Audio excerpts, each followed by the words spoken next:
Gândim frumos, iubim semenii necondiționat, avem sentimente de compasiune, de recunoștință, de apreciere.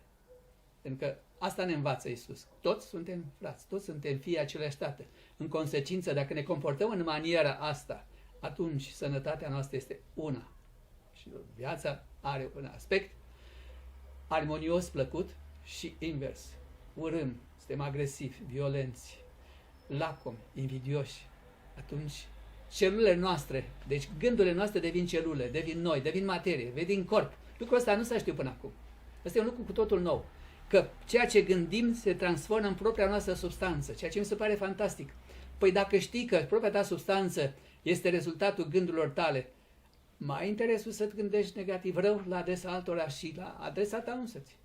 Trebuie să înțelegi lucrurile acestea și să faci decantarea. Asta este extrem de important de știut pentru omenire. Asta este ceea ce ne frapează omenirea în clipa de față. Se vorbește despre puterea gândului, despre puterea minții, despre puterea creierului.